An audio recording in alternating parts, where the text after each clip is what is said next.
So we are just about to sit down with the man behind the myth. It's Phil Hay, isn't he? We're going to find out the real Phil Hay, the guy that's become the messiah, the man at the forefront of Leeds United communications. He's been doing it for 20 years, but it's exploded over the last few years with Leeds United success. And this is going to be an incredible chat about the reality of professional sport, how Phil sees it, and Phil's life himself, how he's turned to mindfulness and how he's turned to pay attention to mental health with Mentality, with Andy's Man Club. And this is going to be some chat. Welcome to the Mentality Podcast. We're recording at the incredible Wheatwood Hall Hotel podcast studio. This is a podcast that goes way beyond stigma. We talk about men's mental health and mindset. We encourage the type of conversation that will open you up to another way to live life, another way to see yourself and the world around you. If you are ready for that, you're in the right place. I'm Stevie Ward and I'm an ex-professional rugby league player and captain, and now I guess I'm a bit of a podcaster, a speaker, actor, writer, entrepreneur. I'm still working all that out, but at Mentality we help men take control of their mindset by teaching them to find purpose, resilience, and what I believe is the new success: inner peace. That sounds good. If you are that guy who is waking up to the fact that they need to do something different in life and the same old habits aren't working for you, it might be time to step up. If you want to start your journey with us, you can go to mentality.co.uk/coaching to join the best team you have ever seen.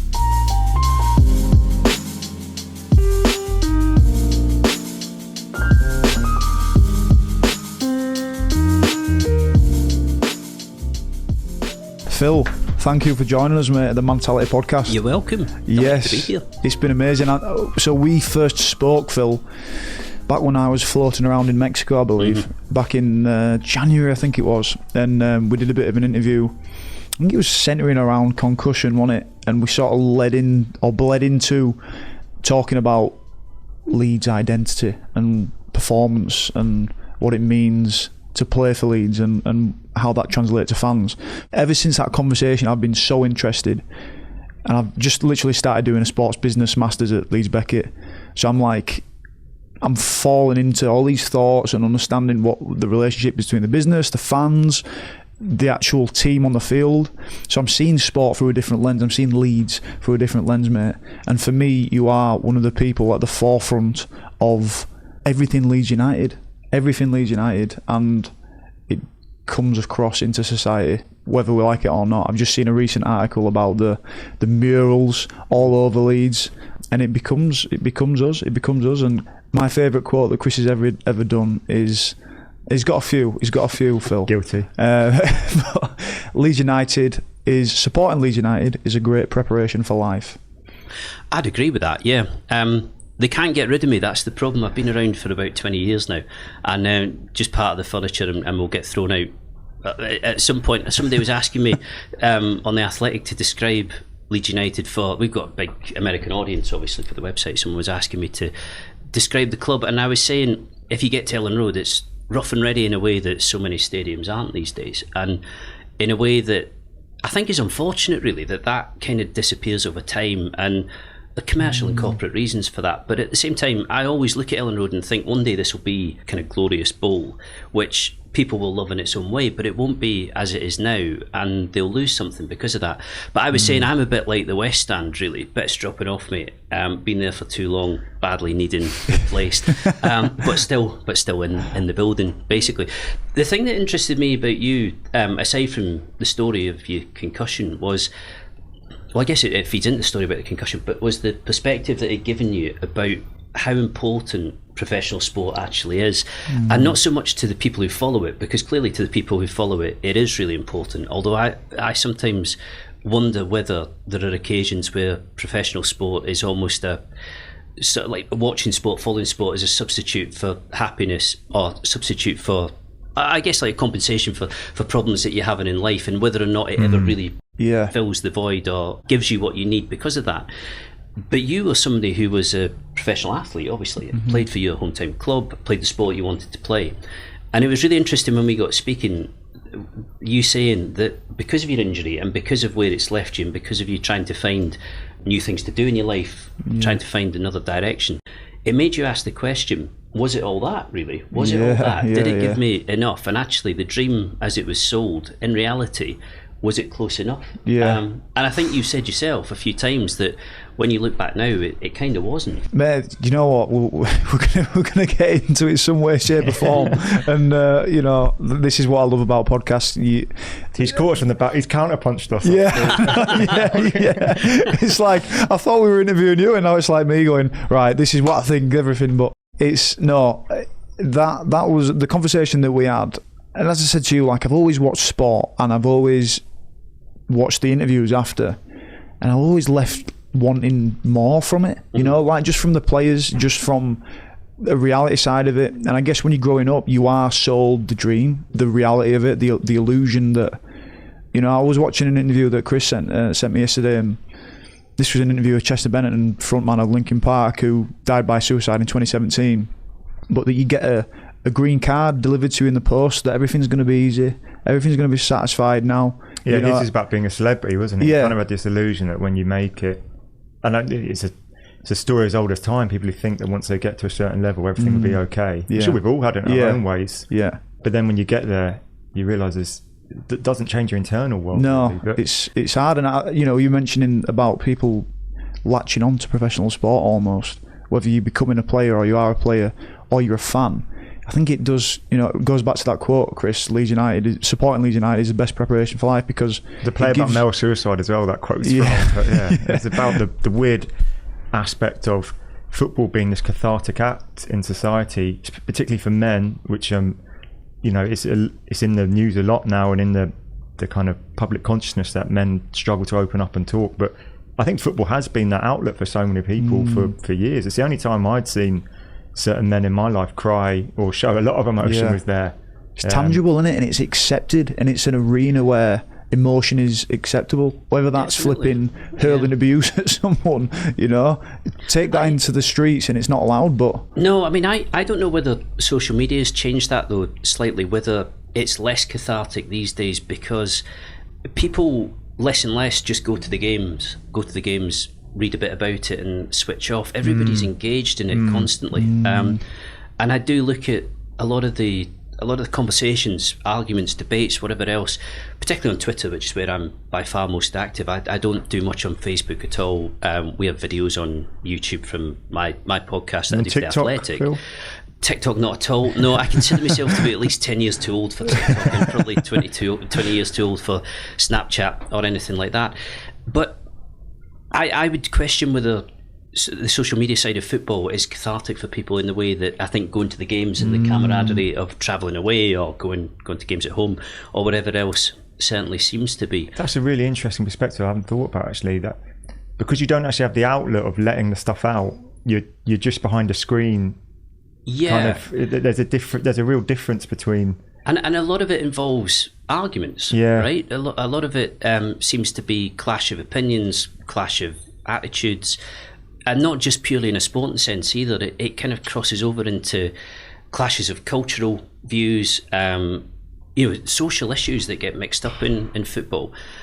And it's interesting, I mean, without sort of crossing over from mentality to something else specifically, I went to the Andy's Man Club meeting down in Castleford a few weeks back, and they seem to deal with a lot of people. It's essentially, as people probably know, it's men's mental health, it's suicide prevention. It's very similar sort of idea.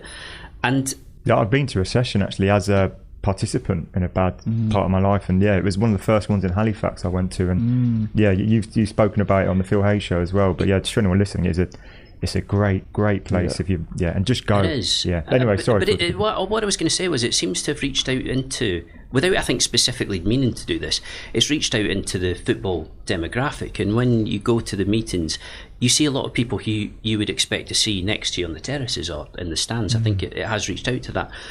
But the football aspect of it isn't really present at all at the meetings. Everybody's there to support each other, and everybody's there to talk about their issues and their problems, of which we all have some more than others.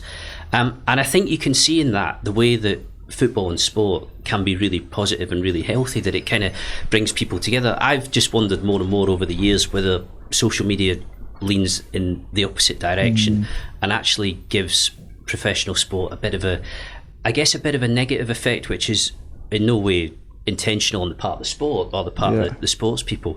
But I just think it's that sort of environment where people seem inclined to fight as much as agree with each other. I couldn't agree more, and we've talked about this quite a lot, Steve, and you know, the whole Arsenal fan TV kind of model of I just always just, and I guess it's Twitter in general, but it thrives on negativity sometimes, some of that. And I used to notice that if Leeds had a bad result, I'd almost want to go on Twitter to feel worse sometimes. To vent.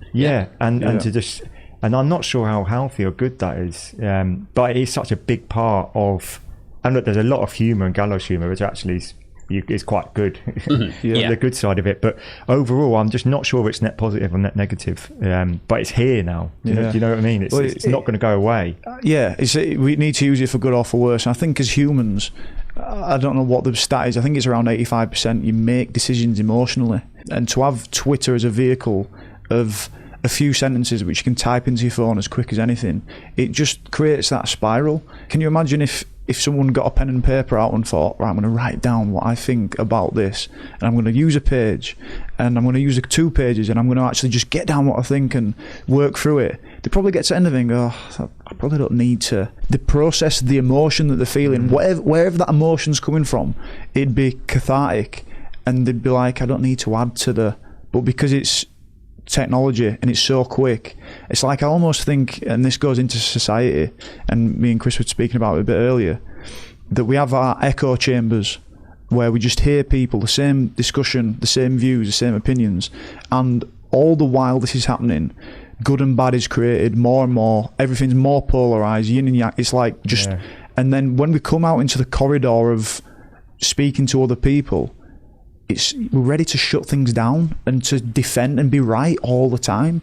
And you can't get to any sort of central commonality because you're just trying to... The belief that you've got of someone being so bad and so awful is the thing that you're speaking to them about. And it's like, no, it's not about that. We're missing the middle point here. We're just distracting from actually any discussion. And I think Twitter, obviously, with whatever characters it is, you can only just get a few insults in without actually understanding what you actually believe in together. Do you know? I think that's true. And I mean, I need to be a bit careful here because obviously negative stories that come up, if we're talking about negativity, can be good to write about in a journalistic sense. So, the periods where it was grim at Leeds under GFH and under Chilino were not enjoyable to cover in terms of the team, in terms of the way they were playing, or in any way making you think that this club are going on to big things. People always used to say it's an inevitability that eventually Leeds will be a Premier League club again, but there were various periods where you'd think to yourself, well, that's not necessarily true. And in order for them to do that, they're going to have far better structure and far better ownership than this, and then you hit the Bielsa era and that turns into what it became. And that's almost like the payoff, particularly for the supporters, I think, for what's gone before. But the periods where it is negative and it's difficult and things are going wrong, journalistically, there's a lot to get into. There's a lot to write about, and it does fill your pages, or it fills your website. The thing I've always found about Twitter is that nobody ever speaks to you in real life in the way that they speak to you on Twitter. And that doesn't just apply to face-to-face conversations. It's the same with emails. If people email you, even if it's to criticise something you've written or something you've done, it tends to be pretty constructive, and you can get into usually pretty good conversations with them and chat things back and forward. And for what it's worth, I actually think that when it comes to some of what you see on Twitter, in real life, the people who do that wouldn't actually have the motivation or the energy to do it if someone walked past them in the street, because what's the point? In those circumstances, you're in, as I see it anyway, you're suddenly in your actual day-to-day life, so you're doing your own thing, you're going to work, or you've got things that you need to sort out. Whereas I think on social media, it is that thing of devil makes work for idle thumbs, and I mean that's true of some of us journalists as well. It's not as if we're not prone to causing mischief from time to time, and it's not as if every now and again we don't kind of tweet at haste and then repent at leisure on the basis of what you said, because you either haven't thought about it enough, or in hindsight you play into the crowd a little bit.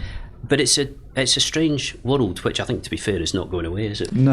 I was saying this to Steve earlier, and it's obviously not just because you're here, but I find you have a very rational, reasoned response to whatever the noise is going on, I find. And yeah, I'm sure there are times you might think, I could have done this, but everyone has that. When you're doing it in the moment, it's never going to be exactly how you would if you had an hour to sit and think about what's the perfect way to tweet this. But you have a very good knack of, not being caught up in the emotion of everything too quickly. And I guess let's jump back then, because it might tie into how you think you became that way. But what led you to being in your role as the man synonymous with Leeds United now?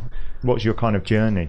Well, probably luck and circumstance as much as anything else. I grew up in Edinburgh until I was 17, a little town south of Edinburgh called Pennycook, and I went down to I'd always wanted to move to England to study, and I've no idea why, but it just seemed, if you think back to like the late 90s, and I'm making this sound as if it's like the 1950s, but things are different now when it comes to people understanding the world and learning things about the world. So if you good side of social media, if you follow the right people on Twitter or Instagram or wherever else, you can find out about anywhere. In the way that people found out so much about Rosario in Argentina under Bielsa, it would have been far more difficult to do that back in the 90s, because you didn't have your sort of instant access to people over there, or newspapers, images, whatever else that were coming from there. So as sad as this sounds, England was quite an exciting place, because it was 250 miles away from home, 250 miles away from your parents, so you're moving out and you're doing what you do. So I came down to Sheffield and I studied journalism at the University of Sheffield, and I joined PA Sport after that, who were based in Leeds right in the centre of Leeds, until basically the week before I moved through to Leeds from Sheffield, at which point they went out to Howden, this, I was going to say weird village, it's actually a really nice village, but a really weird place for national news agency to be based, which is what Press Association is. So I was there for 2.5 years, and it was good, and I did good things there. But the one thing that I could never get enough of was football writing and football reporting, and there weren't many avenues to do that there, despite kind of asking and pushing them a bit.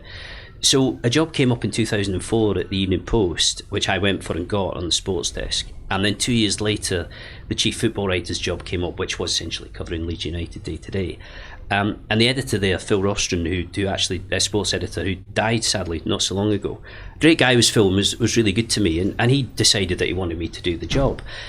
And I think the reason why I've, I guess, become so associated with the club, aside from the fact that I've done it for so long, it's almost 20 years now, is because there were a lot of years where, because Leeds were floating in League One, and more particularly in the Championship, you didn't have a huge number of journalists all over them. There was a lot more interest in writing about them when it was all going bonkers under Cellino. That's not a good use of word, but when it was all out of control under Cellino, that was great to cover.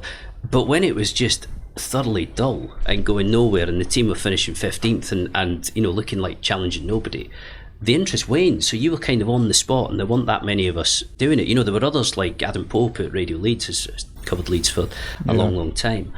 And likewise, been on the scene for ages, so is very well known. I think it's latterly, particularly with Bielsa and since promotion to the Premier League, that there is far more of a media presence. The difference with Bielsa was he was just interesting on a level that I've never seen before in football. I know there are other people in football who are fascinating characters, and that people are maybe, broadly more interested in Ronaldo, Messi, that sort of thing, that kind of celebrity edge. But I think in terms of trying to understand somebody who, not deliberately, but because of his persona and character, made it quite difficult to understand him. He would speak at length in press conferences, so you would get into his head in quite a big way.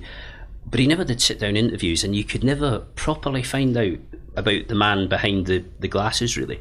He was just utterly fascinating, and it was like a total magnet, I think, for journalists from all over the world, not just us. Some of the stuff we were talking about earlier as well, the reason Bielsa was so popular, I think, is because of the values he lived by were at odds with a lot of where football's going in so many ways. So you've mentioned a lot of times that you're a Hearts fan. They're your team. Did you have an England when you were growing up? Did you have a team in England that you followed, or was it not on your radar at all much? Or not massively. A friend of mine who I met on holiday in Scotland, he's from Daventry. He was a big Everton fan, so there was kind of interest there in the way that everybody up north was starting to take an interest in the Premier League. When I was 12, that launched, and it wasn't as if none of us had much awareness of what was going on down south. But if I think prior to that, the only game I can ever remember watching live in England, aside from FA Cup finals, which was obviously every year, would have been the Liverpool-Arsenal game, title decider in 1989, which was on ITV. It was an amazing game and an amazing finish, but there wasn't the...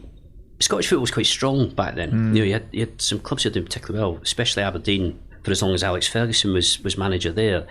So your interest didn't kind of gravitate towards English football in the way that it does now. And obviously the two countries in footballing sense are just completely separated. One's gone off the scale in terms of its rise. Scottish football, I wouldn't say is necessarily in decline, but it's pretty stagnant, I think, generally. But once the Premier League started, and it was televised so much on Sky and everything else, and once people started to have the money and the means to get Sky into your household, you started to pick clubs and started to pick teams. But I didn't really, in the sense of actively wanting to follow another club. I've always been a Hearts fan in the way that I've always been a club football man, far more than international football, and that again is probably something to do with being Scottish. But I couldn't in any way pretend that when I came to cover Leeds, I was a Leeds United fan or had any real affinity for the club. I was just aware of them. Is that part of the job? Because I know like Adam Pope and Graham Smith both have other clubs. I wondered if it's to be as the best and not biased. Is that? I wonder if it's like baked in that they have to appoint a non-Leeds fan. I always thought it would be a good thing, although some people would disagree with that, and I wouldn't say that they're wrong. I just think it probably does help you to be more objective about the club, not to be a supporter of them. Would you say you're a supporter now, though, after all the years you've had? Would you? No, because I think it would be a bit twee to say that. I like Leeds United a lot, and it's good to see Leeds United do well. I've probably never had a more satisfying experience in football than the promotion under Bielsa, I don't think, with the exception of the 2012 Scottish Cup final, but that's very niche, isn't it? A lot of people across the world will know about what happened with Bielsa. Very few people will know about Hearts and Hibs 10 years ago, but that all comes back to what you're interested in. So no, I think you're a supporter by blood, aren't you? And okay, some people get into clubs and develop interest in clubs later in life, and that's fine. But it's kind of like affinity more than being a supporter or a fan, if that makes sense. I guess, so say 20 years maybe you're not working on Leeds, or will you always have a soft spot for them? They're your team in England. No, absolutely. No, and also it won't be like the day you leave, you'll be like, oh. No, not at all. I think there were periods when they didn't seem to be going far under Bates, and when it was all a mess under GFH and Chilino, where you did think the job satisfaction of this is sometimes quite hard to work out. I mean, on the one hand, you're getting paid to go and do it, so you can't complain about that ever. But you do need a bit of fulfilment in it, which is what came with Bielsa in the end. So no, not at all. And I suppose bearing in mind that I've been doing this for almost 20 years, it's almost half of my life, So I think it'd be pretty sad to go from it thinking... Do you celebrate the goals? That's probably a good indicator of where you're... There've probably been two. The Beckford goal against Bristol Rovers. I was there, what a moment. And there was a Huddersfield fan, I was at the Evening Post at the time, there's a Huddersfield fan in the office who never forgave me and Richard Sutcliffe, who is a Leeds fan but worked for the Yorkshire Post, is now at the Athletic with me, never forgave us for that, for celebrating that goal. But and the other one was the Hernandez goal at Swansea, which I wasn't out of my seat for, but you were sitting there thinking, because you knew that was it. There was still the scope for Leeds to do what Leeds had done before and didn't make feel a mess like of it. But you subconsciously knew that surely we're over the line. But with Leeds, you always have that they can fuck up. There's that thing in the back of your mind going, I can't fully go out for this because there's even the Rhinos, right? And this is the most successful team in that era. When it went wrong for you guys, you did it. You went all wrong. It's like, there's still possibility to be the worst team next year. So we'll make sure we don't, get too carried away. It's like in the DNA, isn't it? Maybe that's the working class sort of thing. I don't know what that is, but it's distinctly Leeds. Stevie and I were out for a coffee about 3 weeks ago, and we were talking about this, and he was asking me what is it about Leeds that makes them Leeds, and I was saying I've never been able to answer that, and I don't think I will be able to answer that, except to say that there's nowhere else quite like it.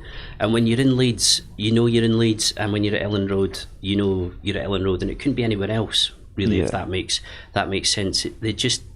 We don't have the language, really, even though we're both writers. I think there's something that's intangible. You can't.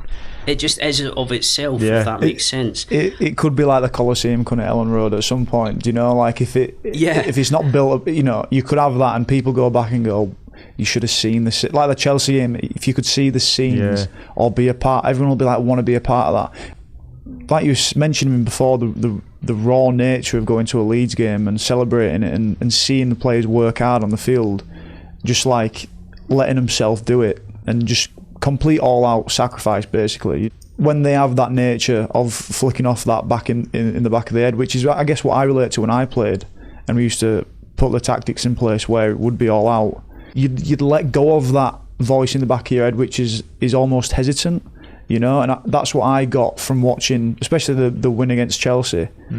It's that you can see it. You can see it in the body language of the players. You can see it in how the fans react, and it's like those moments are unreal. And what does that feel like then, from a player's perspective? Like, are there games you can draw upon where you're like, you feel like you're spent, but from the energy from the crowd, there's something like awoke within? You're like, right. It's quite a spiritual thing, I guess. Before I even was into spirituality or anything years and years ago, you know, you can go and meditate on top of a mountain for a week or whatever, and I imagine it'd be something similar in terms of sharing the same emotion and the same desire and drive and that ability to let yourself go into it. You know, it is almost of a surrender in a type of way, you know, like quite a deep way. It's a surrendering to just fully exposing yourself to whatever's going to be, because you know you're going to do 100% of what you need to do out there. And then I've played in games where you know, you feel your teammates are the hesitancy in there. It might be 5%, but it takes you out of that zone, and it takes fans out of that zone. And it's like, you know, those last moments where you can almost tell as you're doing it that, I don't know if it's momentum, I don't know if it's... Yeah, maybe I find it really interesting. Stevie would say certain games where, to the naked eye, it's like 12 all. He'd be saying we knew we had them, and he was always right. Like, just knew, yeah. Or you'd be watching games with me, and it's like, there's something subtle in body language, or it's all about your understanding, isn't it? I always remember a season where Brentford won League One. I think I went up from League One, and they were, and this sounds totally unconnected, but it kind of isn't. They were miles behind Leyton Orient at one point, and their owner Matthew Benham is big on. He's made his money from professional gambling, a Moneyball kind of model, isn't he? He's huge on data and stats and everything else. And he looked at the stats and he basically said to Brentford's squad, they're not playing anywhere near as well as they should be to be 10 points clear of you or whatever else. You're actually playing the better football. Your stats are better. Over the course of the season, you will do better than them and you'll get promoted ahead of them, which is exactly how it worked out. And it is that sort of thing where you do have situations, I can imagine, where the game feels really tight or feels really tense. And sometimes it's really difficult, even in the press box, to have the perspective of how it feels for the players on the pitch, you know, whether they feel the same tension. I mean, talking about finding the extra percentage, that Hernandez goal at Swansea, obviously it's the timing of the goal which is the big thing, you know, that makes it feel pivotal. But when you look at it from start to finish, it's a full length of the pitch move, so it's still finding that. And that was one of the big things on the Bielsa, was the fitness levels that they had were genuinely off the scale. You know, it wasn't a myth, and that wasn't said or promoted to massage anybody's ego. It was absolutely true. But you're able to do that in the most critical moments, and I think that's why, like the Beckford goal came at the point where Leeds have been 1-0 down, 10 players, last day of the season in League One, and you're thinking to yourself, they're never going to get out of this league, are they? They're going to be stuck here forever. That was the most depressing half-time ever, wasn't it? It was awful. And again, made worse by the fact that, I always say this, when the pressure comes to bear, it seems to bear worse on Leeds than most other places it get. And that's why in the Championship it's tough, because it is more intense and there is more frustration when it all goes wrong. And likewise, the Hernandez goal, you kind of knew it when that went in. You just thought, they've basically got this. And that wasn't about one season. It wasn't even about 2 seasons under Bielsa. That was this massive climb from 2003, 2004 onwards. That again, there were periods in it that just looked like it would never happen.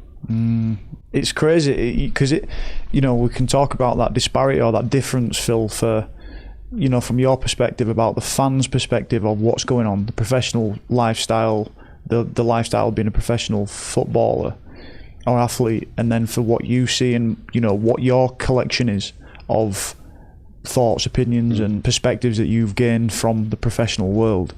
But I think there's something, I guess it's why people went to a gospel church in New York. People just want to be unified. People want that feeling of being unified, and that's why I think you can get it from Andy's Man Club, because everyone's going through that fear to speak about something that they're so scared about it. But once they see each man come out and speak the truth, they feel like they can be part of it and add and be part of the collective truth, you know. And I think that's the same as winning a grand final or seeing Leeds get promoted. Everyone's been through these shit moments, and I think people just want to be part of something remarkable. Do you know? I think we've got, you know, we're going deep, but we've only got so much time on this planet, and it's like people they just need that. And we've done workshops, we've done all sorts of stuff, and we do corporate wellbeing, and I think it's allowing people to dip into that feeling that you can get, that's available, and that's available through all sorts of things. It's just, it takes that discipline, it takes that dedication to it to sort of break through and to be able to allow those moments, you know, allow those periods of your life. See, I think one of the things that doing this job has taught me about individual sportsmen, and again Stevie will probably relate to this, is that it's very easy from the outside to have tunnel vision about what's good for them. So money, obviously, and once you get into football and climb to any level, people know without having the faintest idea about exactly what your salary is that you're very well off and you're very wealthy. I mean, it's not a secret as to why you see a lot of burglaries at footballers' houses, because the people doing it, even without even scouting it out, will know that there will be a lot of stuff in there that's worth a lot of money. So to use that as an example, these days quite a lot of footballers need private security at home. They are at risk of that sort of thing. But the money looks great, doesn't it? From the outside, money looks fantastic. So does the adulation that you get when things go really well. But the huge parts of your career where, even if it's not going badly wrong, you're not actually amounting to too much, or you're not achieving too much. You know, you're not winning trophies, you're not doing things that are going to be particularly remembered. And that's nobody's fault. I mean, as Brian McDermott used to say to me when he was at Leeds, there are only 3 clubs who can get promoted from the Championship every season. You know, everybody goes into the season, or most clubs, thinking we'd like to get out of this league, but 21 are going to be disappointed at the end of it, and that's kind of how it goes.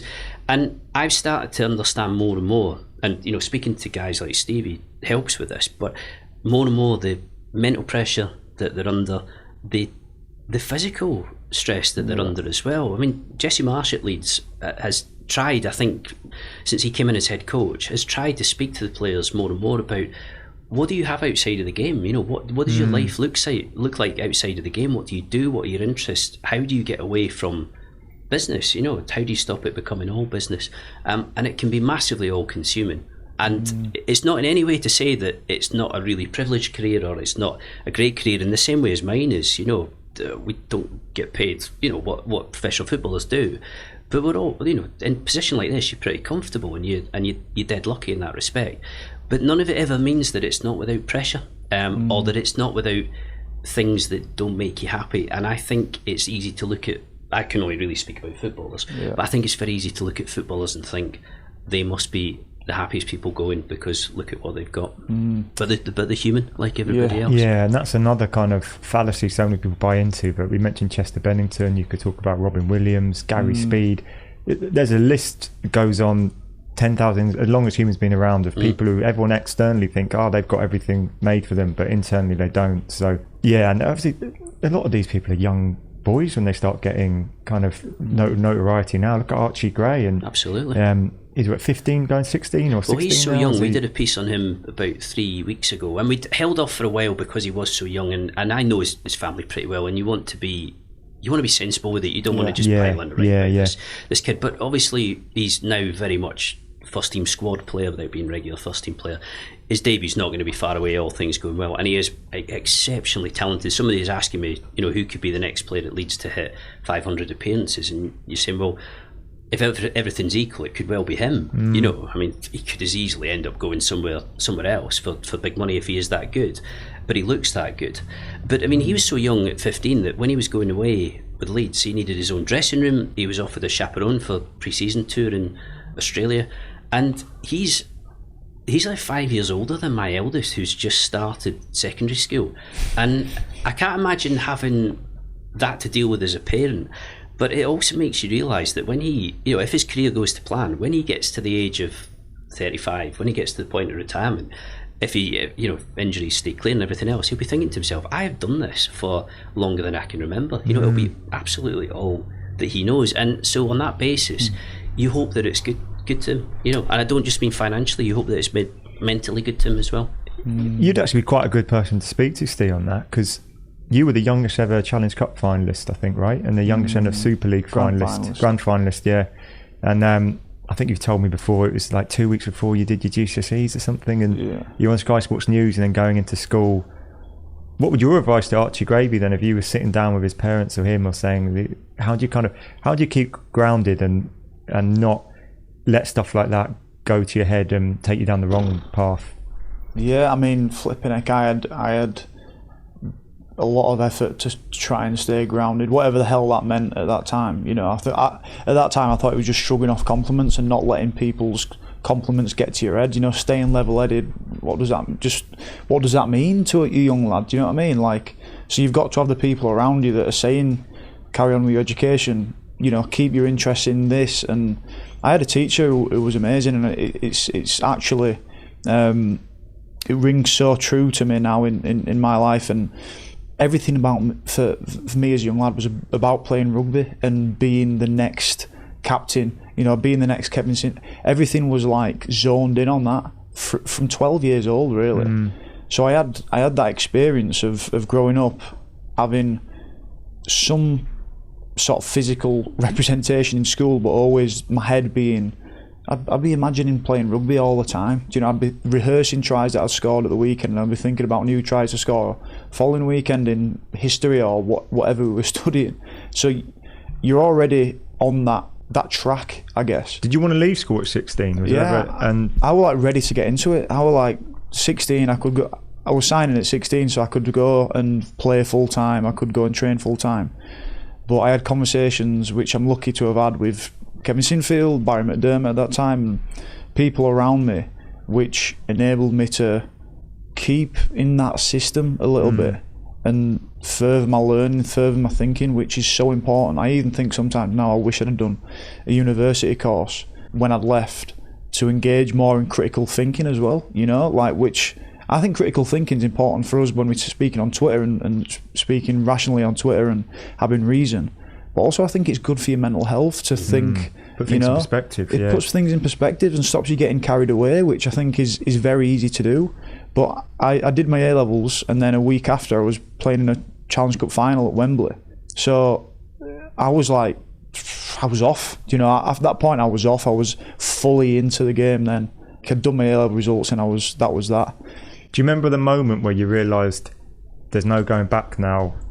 I'm famous. Were you getting recognised? Is there like an overnight kind of? I guess it. Because Archie's past that line now, right? Like, I'm sure he can't just walk around the city centre. Whether, you loved rugby league to the extent that I can't imagine you ever having thought to yourself, I wish I wasn't doing this. But there must be athletes out there who are so good at what they do that they can't do anything else.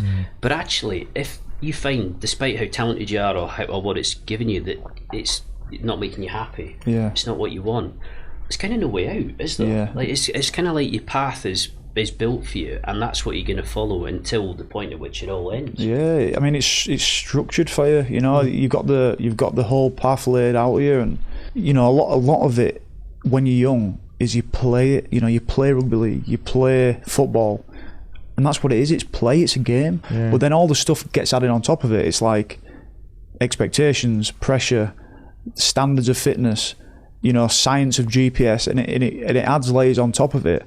And underneath it, there's still that play, and that's it's relative to the feeling that you get when you let everything go and you're just fully into the game and you're making those decisions. But it does change, and it does affect you. The pressure does affect you. And I had so many injuries, it got to a point where I was like, well, what am I here? I got injured that many times. I'm like, I can't play here. I can't go and do that. So what am I anymore? And you know, going back to that teacher, I did English in my A-levels, literature and language, and I'm glad I have, because it means I can somehow have a conversation with you guys. But I remember, I say it's my first ever public speaking engagement. I told the English teacher about the 2011 playoffs for Leeds Rhinos. We won it from 5th, and the motivation behind that playoff surge was Rudyard Kipling's poem "If," which was like, you know, how old was I? 17 then, and I read it out in front of the school. And it's funny when I look back now, because the meaning of that poem as I've got older has transformed and changed. Originally it was just about, you know, one of the lines is keep your head when everyone else about you is losing theirs, you know, so that's keeping you cool on the field, that's keeping, not listening to the critics and just knowing yourself and being confident. So at that point, 2011, yeah, brilliant, we're winning the playoffs, we've managed to do it when everyone says we couldn't do it. But now I look back at it and I'm like, there's so much more depth to that poem, where you've literally got to manoeuvre past the game. It's not just the game, it's not just the playoffs, it's when you leave the game, it's when you're 2 weeks after winning a grand final and you're like, it's life. What? Yeah, it's life. It's life. It's the nation's favourite poem, I think, and obviously for a reason. Is it? Yeah, and I think Mike Bassett's England manager, it was in that. It might have brought it back into the market consciousness. Yeah. But, so it's like, it's having that, pursuing other interests basically, you know, and from that teacher I was able to pursue that side of it, which has carried on even though I've not been able to carry on the field. I do think though that everybody is starting to wake up to the idea of having as much as you can in your life. It's helping that people like Stevie in lots of sports are willing to speak about mental health. When we were chatting about this and I was telling you about Andy's Man Club, the meeting I've been to, I was saying it almost starts to feel like it would be weird not to speak about this stuff, rather than it being like, it's not that it's easy to speak about, it's never easy to speak about. And that, I mean, the thing that jumped out for me when I went to that meeting was there was a guy called Ricky Fisher who opened it, and he was aware that every week you could have new people coming who'd never been before, so naturally really nervous and apprehensive and not quite sure what was going to go on. And everyone you spoke to basically told the same story, which was that tried to go, basically didn't want to go until we got there, and then realised we should have gone a long time ago, which is kind of natural human reaction. But Ricky won't mind me telling this story because it's in the article that I wrote and we spoke about it on our podcast, but he was sexually abused as a child, and he'd been in a relationship where he'd confided with his partner. She was the only person who knew all about this, and then they'd split up, you know, so his kind of support mechanism was gone. And he always tells this story at the start of the meeting, you know, he says, you know, I'm Ricky and this is why I'm here, this is what happened to me. And it has this great effect. It's a big responsibility, that, I think, week after week, but it has this great effect of everybody in the room being able to empathise and to relate and to sit there thinking, actually, if I've got a minor problem, then it's fine, but if I've got a serious problem, then there are people in here who will not necessarily be able to relate to the specifics of it, but will totally be able to relate to having an extremely difficult time and having a lot on your mind and having problems that you're trying to deal with. And there's been a massive shift, I think, particularly among men, which is, let's be honest, you know, problematic group when it comes to being particularly open about stuff. And I'm not really any different to anybody else in that sense. But there's been a big shift, I think, in a positive way. It's gone nowhere near far enough. But I mean, the stat that you always get told is that if you're between 18 and 50 and you're a man, then there's nothing more likely to kill you than suicide. And after that meeting, I was sat at the League Cup game against Barnsley, and I was in the process of writing about it, and I was looking at people sat around about me and thinking, all the blokes here between 18 and 50, there's nothing more likely to kill them than that. If you were given £100 and you had to bet on every single one of them, how your best bet is the bet that they'd all take them. That's crazy, right? It's absolutely awful. And I think that stat is like on repeat, you know, it's on repeat and you hear it constantly.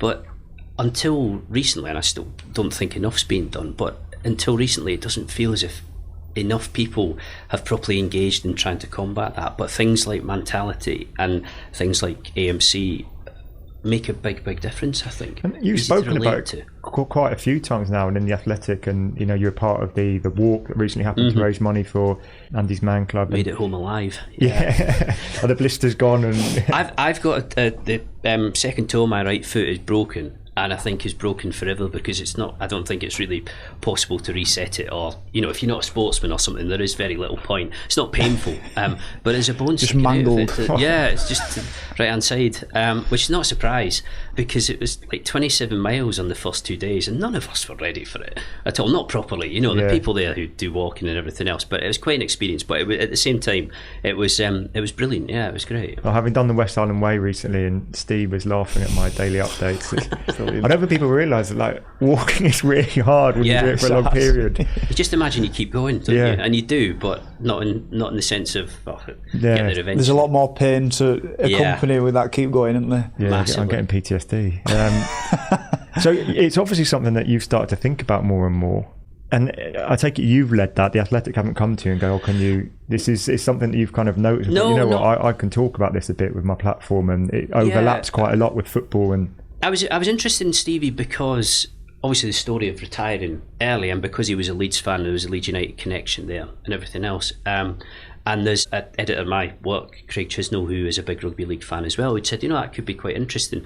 And actually, I don't mean this disrespectfully, but from a football perspective, it was, I think, as the final article, it was 100 times more interesting than I thought it was going to be. I thought it would be really good, but in the end, there was just loads to it, and loads that I thought related between the two of them. The interview that I did, that was really good. And there was a bit, because we talked for ages about this, and it came up in the article. Was again, we're jumping around a little bit, but. And sorry to jump in for this as well, but there was a bit about the overlap. I remember speaking to Steve about Bielsa's system, and he would tell me about this. Is it the sliding defence that you used? Yeah. And I remember having a coffee once and going, I got slated for missing a tackle or something, but I didn't, because I was doing. I had to follow this, and if you start breaking the system, but then to the naked eye, the fan might look like you're doing it. And when it goes wrong, it all goes wrong. And like the Bielsa system's kind of the same. Like you could be following your man, and someone could be kind of looks like you're letting them go, but you're actually sticking to the system. And they're both kind of unique systems. And also knackered, because it's asking so much more of you physically. Week it's in, week out. It from you. Definitely. So there was loads of correlation between football and rugby league, but also just when it comes to athletes in general and sportsmen, I thought a lot in it that footballers would relate to, definitely. But I have got more interest in men's mental health. I mean, I felt a little bit like a rubbernecker when I went down to AMC, and I did join in with the meetings. They were great fun, actually great fun. They were great to do, and it was a really good atmosphere and everything else. But it was hard not to sit there and think, I don't have problems in the way that a lot of these people do, and I can't pretend that anything I'm dealing with is on the same level, although they were really good at saying to you, it's kind of no problem too small, once you start thinking like that, that's almost a problem in itself.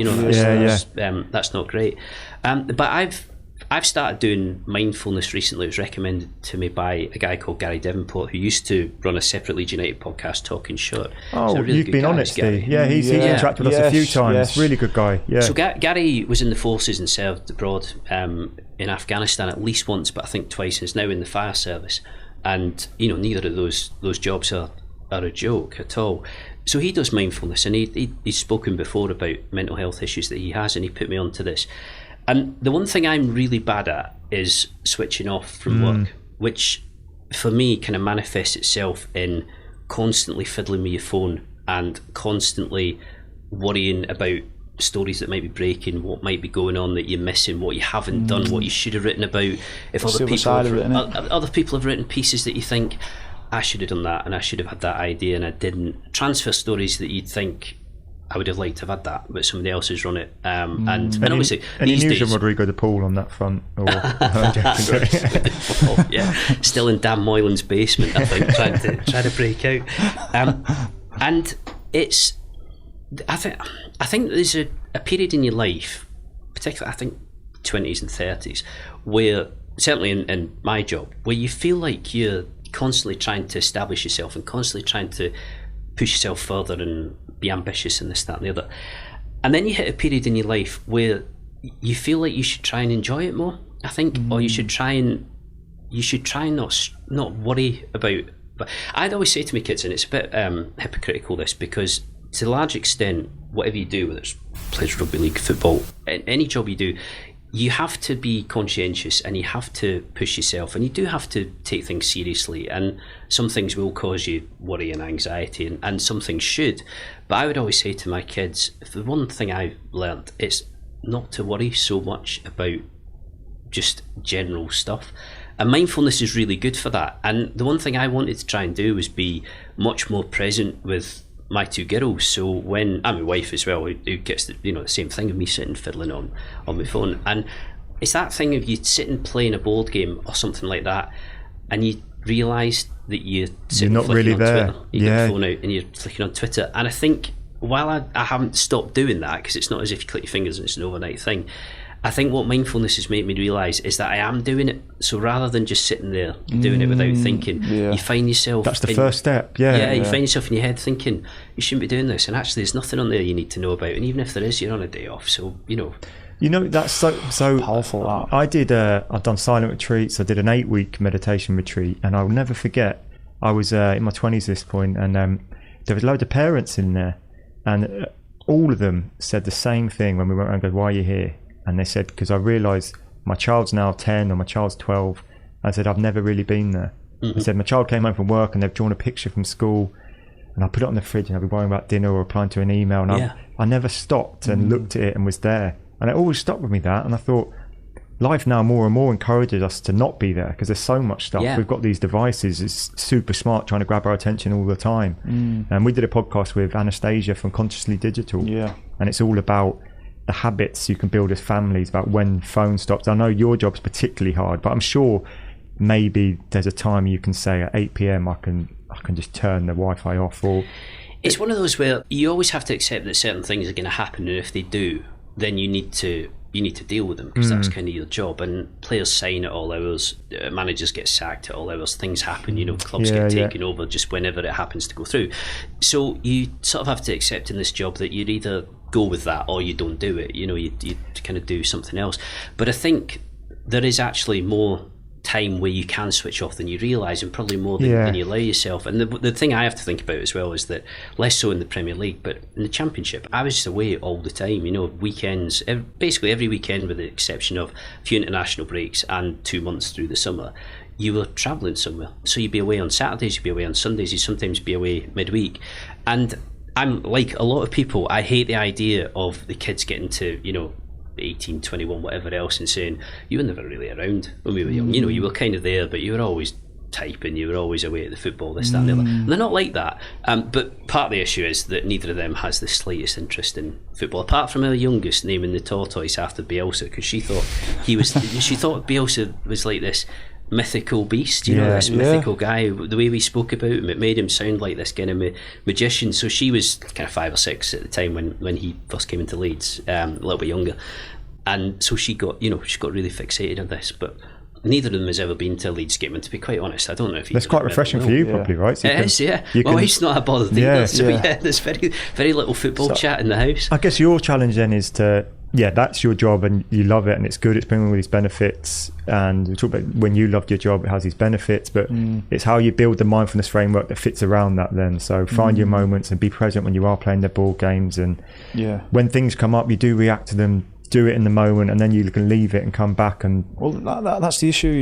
You're actually noticing yourself go on to Twitter, right?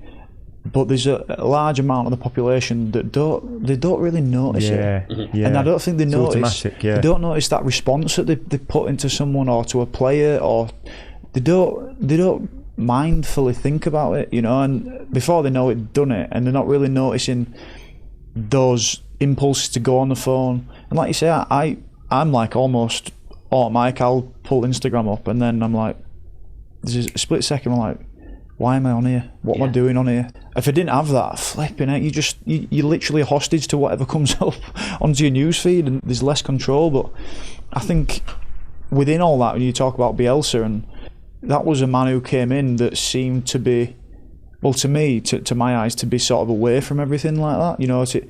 He was almost like you say, a mythical figure, but he had actual values that he held himself to, and he could honesty being first and foremost, which we've talked about loads in the podcast. Yeah. I think he was classically Leeds United in a way that he would never have realised until he came here. Although I think when he first analysed the job as it was presented to him, I think he started to realise that there were things about Leeds that reminded him of Newell's and Rosario and everything else. But he was kind of made for the club. His character, his personality was made for the club. And I often wondered how he would have been received, how he would have gone elsewhere, because I think Leeds were particularly ready for him. I think they were. But I looked at him during the final season, and I just saw somebody who was under huge pressure. I don't mean huge pressure from the club or the fans, but huge professional pressure. He put a lot on himself. It clearly had a big effect on him when things went badly wrong. I mean, he never gave you the impression when things went spectacularly well that he was dancing around the office. He had this kind of consistent tone about him and manner about him. But you could see that it was hard to take in that last season. And again, I've never really understood why anybody goes into management, and I know the upsides of it when it goes well are great and you're involved in football and everything else, but the stress and the intensity of it is, I think, at the top level now, seems to me to be almost unmanageable for an individual person. Clearly people can cope with it, but 100% wouldn't be for me, ever. No matter how much I understood about tactics or the game or anything else, I just would not want that. I think the same about when you see politicians and things like that. I think even if you had the skills for the job, it's the last job in the world I think I'd want and I'd be able to deal with. I couldn't go to sleep at night thinking, you know, are Russia going to nuke us? Nobody asks you for your autograph if you're a politician. That's the upside of football and rugby league and other sports. But I mean, among other things, I've started doing the Rubik's Cube, and in part because I've got a nephew in Australia who can do it in 30 seconds flat.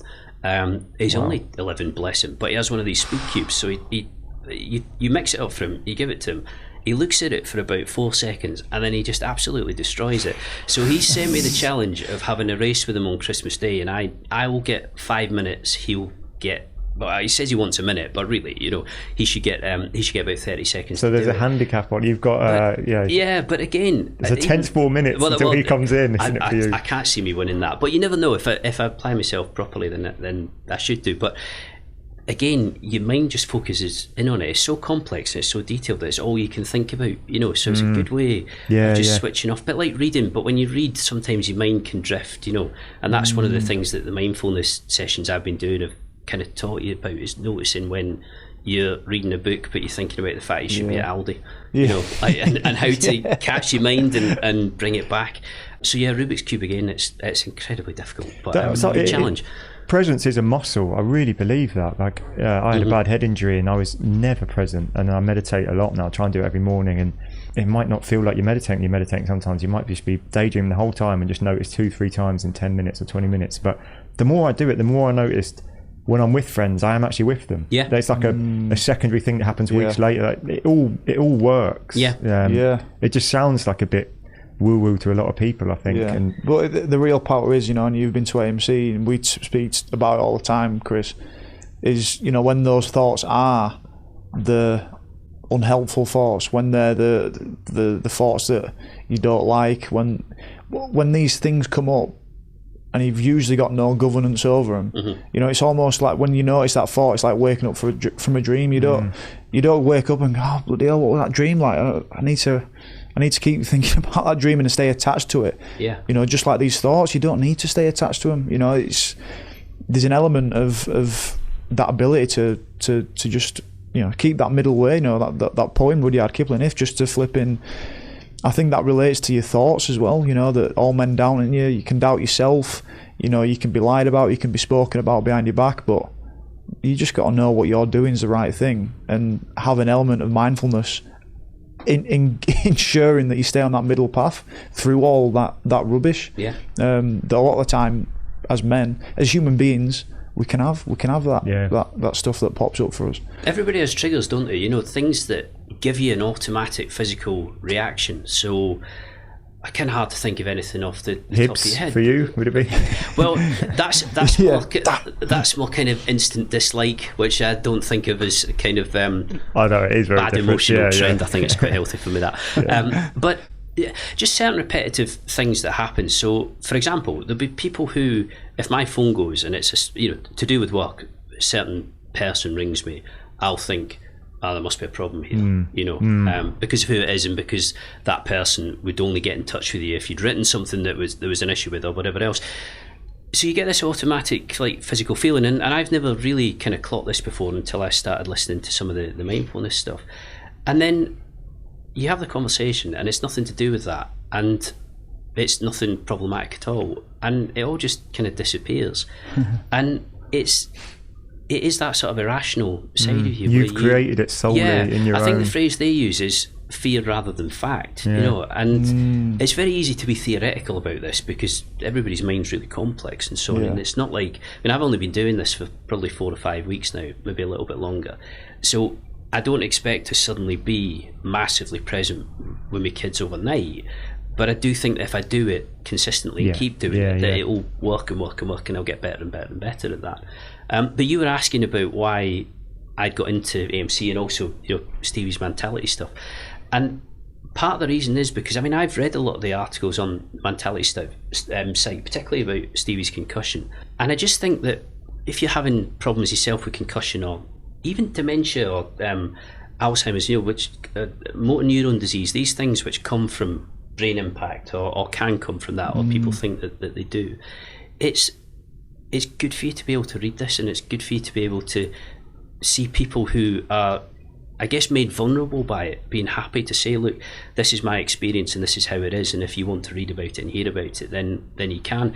And I absolutely love football, but I also know that a lot of what goes on around football is not the real world. And I couldn't help feeling that noticing that when I was on the walk, the square ball walk, for about 2 or 3 hours, they all joke that there were times on that walk where I stuck my headphones in, and they all say it's because you were sick of talking about Leeds, but it was actually because I was trying to distract myself to get through the next 2 or 3 hours when you felt like you were going to hit the wall and die. But to begin with, everybody's kind of asking you about Leeds United stuff, but then about a day and a half into the walk, into the last 2.5 days of it, you're just talking about stuff, you're just talking about life. And I was speaking to a guy called Adam who'd had a tumour removed, I think, you'll forgive me for getting this wrong, but I think it was from his stomach, I can't remember. So he'd had serious cancer that he'd had operations on, and I think has just been given the all clear from that. And obviously I'd had a brain tumour removed, which wasn't cancerous, but had that removed a year earlier. So chatting on about this stuff, and I noticed how many people there were kind of seeking help from AMC or mentality or professional services, and how few of them in the end were all massively into football, but they weren't consumed by it. In terms of what was going on in their lives, there were much bigger things than that. And I think there does come a point sometimes where you do realise that sport and football isn't all that real.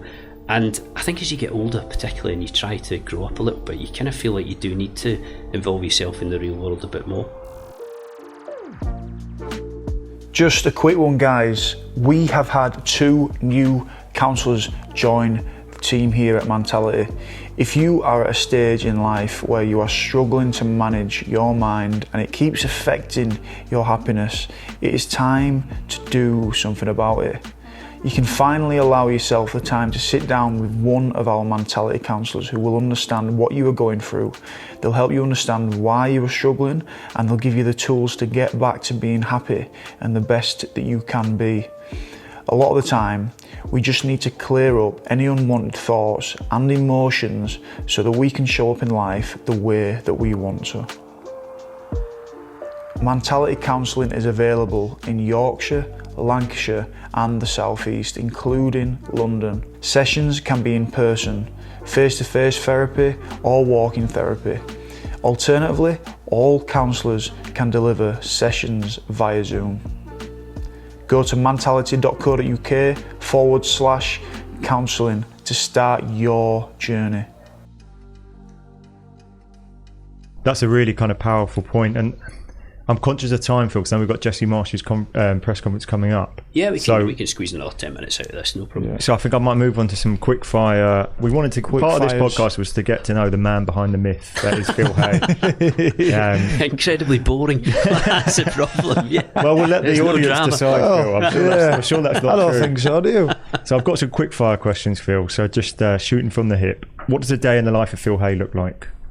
If I'm working, it tends to be kind of 9 to 5, but like we were discussing, your phone pretty much goes all hours. It's very different now, The Athletic, because we do kind of 2 or 3 longer pieces a week, as opposed to the Evening Post, where it was filling 2 or 3 pages a day. I mean, that is seriously intense job. It's Graham Smith who does that now, and it asks an awful lot of you.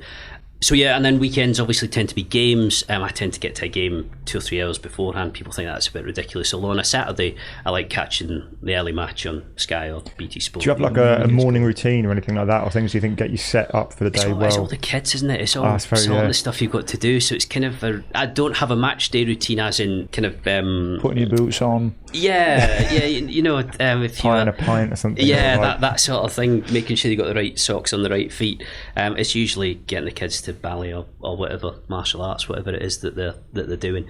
So I think it's largely what you'd expect, but through the week you just have to. It's managing the stories as they go. Having your articles planned, speaking to people you need to speak to. It's a really, really good job. It is.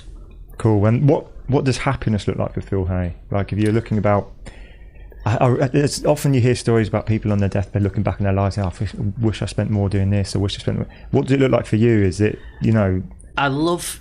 It doesn't need to be abroad, but I love getting away. As soon as you get out the house and go, we had an overnight at the Black Swan in Olstead on Sunday night, and that's like half an hour up the road from where we live in York. But as soon as you get out the house, you can't get consumed by anything that needs to be done. Even when you take a week off. Is your house really messy, Phil? That's what it sounds like, the subtext. It's partly really messy because we just cannot finish the dining room. If there's anyone out there who can do brick slips for us, give me a shout, because it's so we've got plumbing that needs done, we need other stuff. It is fairly chaotic, but you know what it's like. You realise that you can't do with an MOT. You realise that there's this and that could do. The never-ending to-do list. Yeah, that's it. And it is never-ending. You've got to pick Accepting kids that up. is. You get yourself away, and you switch off more. You're present, probably, when you're doing stuff like that. One of the weird things that I really like is garden birds, and I know that sounds incredibly sad and makes me sound like I should be sort of 70 or 80, but I absolutely love seeing them in the garden, and I think like that sort of thing just makes you switch off from everything else that's going on. I quite often go up to Fountains Abbey. There's a peregrine falcon up there at the moment that you can see if you look hard enough. Wow, so class. It's that sort of thing just totally distracts you.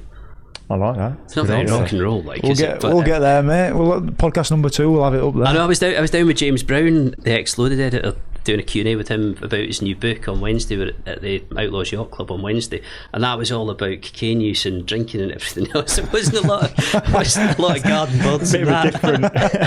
Yeah. 2-week tour of Scotland. What's your itinerary? You're recommending it to someone. So Steve's going up to Scotland next week. Where are you telling him to go? So definitely go to Edinburgh and drop in and see Hearts, without a doubt. Head up to Perthshire, go to places like Pitlochry, Dunkeld, Aviemore, up that stretch. I used to have grandparents who lived in a little village called Bankfoot up there, and it's just the nicest part. The Hermitage? Have you been to the Hermitage? Yeah, beautiful walk around there. Oh, I should know that, because we used to go there all the time. I can't remember what his name was. Ossian's, is it Ossian's Cave? Yeah, that's right. Yeah. It's amazing. And then if you can get a little bit of time on the north coast, you get beautiful views out from there, and some of the islands on the west coast, like Tyree and so on, are absolutely. Yeah. So the islands, Skye and Harris are the ones you hear about a lot. But I can imagine there's some hidden gems. They're a bit more remote, and some of the beaches on them are really idyllic. The water is not idyllic. The water, it looks it, but I love cold water though. That's its perfect mix for me. Yeah, cold water swimmer, aren't you? You'll get that up there. Yeah. As long as it's hot on the outside, you can warm up. You don't want both, but cold water's class. I went to Arisaig the other year, and Dunkeld. I actually spent some time in Dunkeld. Beautiful place it is. It's absolutely one of the most beautiful places I've been. I know, and it's on our doorstep. Yeah. 2 hours, 2.5 hours for you. Well, relatively on our doorstep. We were saying earlier, it's further than you think. Once you hit Edinburgh, you're just about there. Yeah. And as a rule, just swerve Glasgow and you'll be fine. So one of my questions was actually going to be Celtic Rangers. Would you take them out the SPL if you're in charge? I think you might as well, really. Put them like Cardiff Swansea, put them in the English system. And you'd obviously lose a lot of the focus that's on Scottish football, but it's so uncompetitive from the point of view of other clubs in there. I hardly see the harm, really. I agree with you on that, actually. What does the future look like for Phil Hay? Is there any other aspirations you have or do you think, right, this is a really good point, Leeds United, the Premiership, like that, the Athletic, are a great organisation, Yeah, I'm not minded to do anything else, really. I always kind of like the idea of maybe lecturing journalism students at some point, but I feel a bit young for that at the moment. You know, I feel like at 42 I should still be backing myself as having a bit of lead in my pencil. This is a question a mate sent me. Do you ever look out for Heart scores when Leeds are playing? Yes. The thing is, it's easy these days, because you can basically have multiple websites on and it keeps ticking over. But half the time that doesn't apply because they don't play at the same time. There are a lot of 3 o'clock games in Scotland, although less so this season because Hearts are in Europe. But generally, Hearts tend to play Saturday afternoon, whereas Leeds are just all over the place. If you were to write a non-football book, what would it be about? Oh, when you went to do journalism, was it like straight journalism, or did you think I always want to go into sports? Yeah, no, at Sheffield we did council reporting and court reporting and everything else. There was sports journalism mixed in there, but it wasn't a course like you have at Leeds Trinity, for example, which is pure sports journalism. I once went to interview the boxer Paul Ingle, and actually this book's already been done, I forget who by, but this kind of story of his career. He was obviously really badly injured in a fight in Sheffield, and I didn't go to the fight, but I went to the weigh-in beforehand, and it was the same bill as Joe Calzaghe was fighting Richie Woodall down there. And the guy who Ingle was fighting, whose, again, name escapes me, just looked absolutely tough as teak on the night. He just looked like, to coin a phrase from a book I once read, it looked like you couldn't have peeled a bit of fat off him with a pair of tweezers. Just looked absolutely rock solid. And in the end, that fight was appallingly bad for Ingle. And I went to meet him to do a piece with him shortly after I joined the Evening Post, and there was a very, very good story to be told there. I've never read that book about him, but I suspect it's really, really good. Away from sport completely, I'd have to have a think about that. Birds? I don't know. Garden birds? Yeah, why not? Yeah, garden birds. Maybe that should be fictional. Yeah, some murder mystery involving robins. Yeah. Favourite film? A few options here, but I love From Dusk Till Dawn.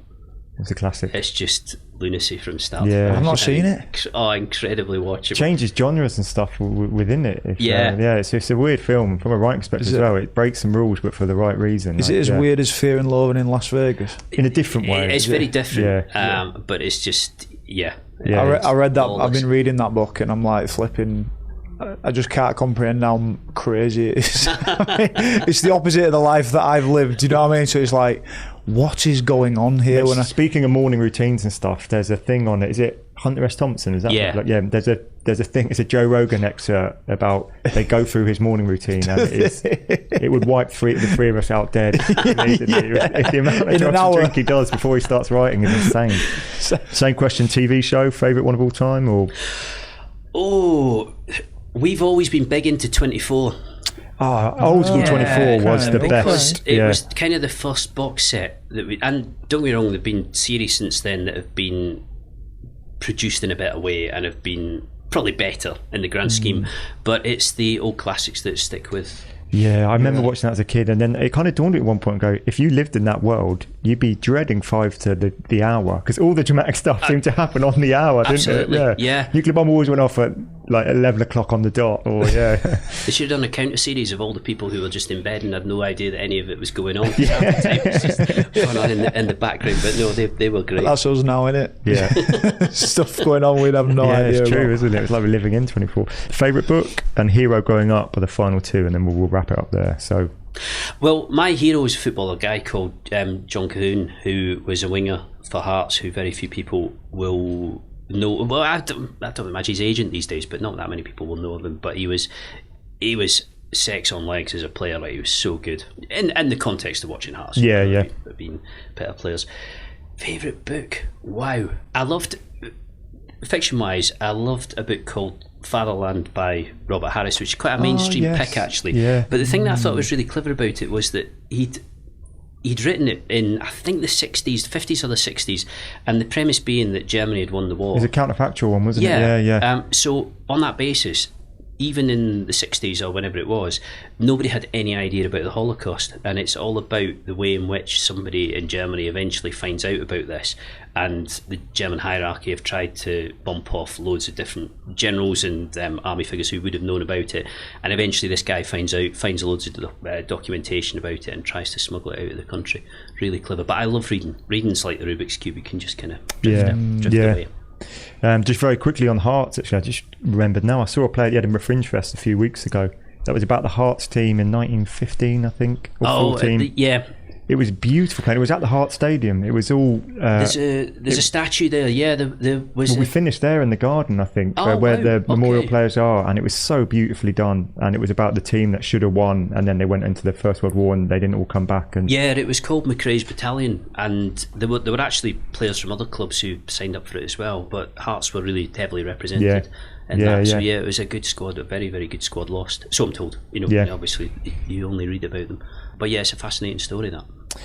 Phil, it's been an absolute pleasure, mate. Like I said to Steve before, we've had some really good guests on the podcast, and when I told my mates Phil Hay was coming on, they're all like, it's like we had Barack Obama on or something. They're all like, Phil Hay is some you can tell them in real life it's a massive disappointment. Not at all, Phil. It's been a pleasure, mate. Mate, it's been class, and I think we could have a load more. Yeah, there's so much more. We'll have you on again at some point. We'll do it again sometime. Yeah. There's so much more we could touch on. And sorry, Steve. Yeah, I think we could roll into.